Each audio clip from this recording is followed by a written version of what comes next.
আমার মনে হয় যে এটা অত্যন্ত যুগোপযোগী এবং যেটা আমাদের প্রথমে অ্যাঙ্কার যিনি বললেন যে রাইটস বেসড অ্যাপ্রোচ নিয়েছেন ওনারা, মানবাধিকার সুরক্ষা, ব্যক্তি স্বাধীনতা ও ব্যক্তির গণতান্ত্রিক অধিকার প্রতিষ্ঠার লক্ষ্যে এই সংশোধনীগুলো আনা হয়েছে এবং এগুলো ভূমিকা রাখবে। অ্যাজ অ্যান এক্সাম্পল আমি একটা দুটা জিনিস, এই সেকশন 54 সন্দেহমূলকভাবে গ্রেফতার, যেটার উপরে এর আগেও হাইকোর্টের অনেক নির্দেশনা আছে, অত্যন্ত ভালো, যেগুলা বিভিন্ন সময়ে পত্রপত্রিকায় এসছে, কিন্তু ফাইনালি এগুলো খুব একটা আমরা দেখিনি যে ফিল্ডে প্রয়োগ হয়েছে, বরং উল্টোটা হয়েছে।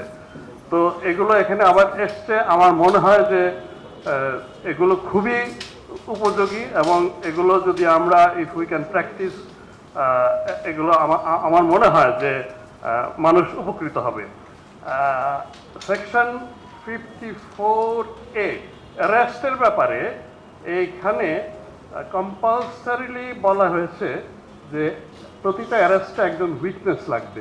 এই জায়গাটায় হয়তো আমরা আইন মন্ত্রণালয়ের দৃষ্টি আকর্ষণ করব, এই জায়গাটায় একটু প্রভিশন রাখতে হবে যে এমন কোনো জায়গা যেখানে আমরা কাউকেই পাচ্ছি না, একটা বিস্তীর্ণ একটা হাওর অঞ্চল, আমরা মাঠের মাঝখান থেকে কাউকে গ্রেপ্তার করলাম অথবা এরকম কিছু, এখানে কোনো একটু প্রভিশন থাকা দরকার যে এই জায়গাটায় যেন একটা রিজন রেকর্ড করে পুলিশ অফিসার সে যেন অ্যারেস্টটা করে ফেলতে পারে, আদারওয়াইজ তাকে ছেড়ে দিতে হবে।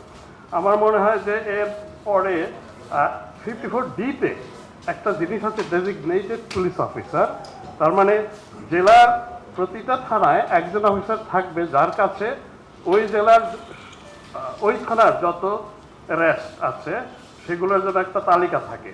কারণ আমরা দেখেছি যে আইন প্রয়োগকারী সংস্থা করে, মানে উইদাউট এনি নোটিস কাউকে নিয়ে গুম করে দিল, এখন থানায় যায়, ডিবি অফিসে বিভিন্ন জায়গায় গিয়ে দৌড়াদৌড়ি করে, মানুষের হয়রানি হয়।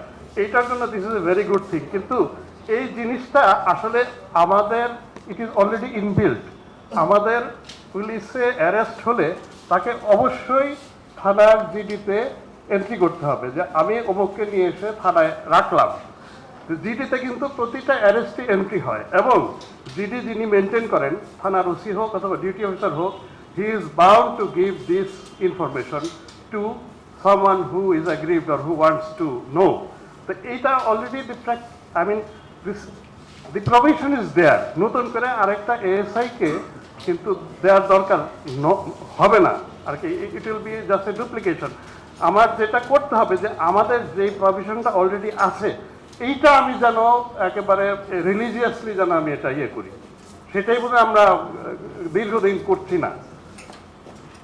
এবং পরবর্তী যে জিনিসগুলো আছে যে অ্যারেস্টের সময় ইউ মাস্ট আইডেন্টিফাই ইয়োরসেলফ, তার পরিচয়পত্র থাকতে হবে, ইউনিফর্ম, হোয়াটসএভার, এগুলো খুবই আমরা মনে করি এগুলা খুবই দরকার এবং এগুলোতে আমার মনে হয় যে এই জিনিসগুলো ইফ উই ক্যান অ্যাপ্লাই।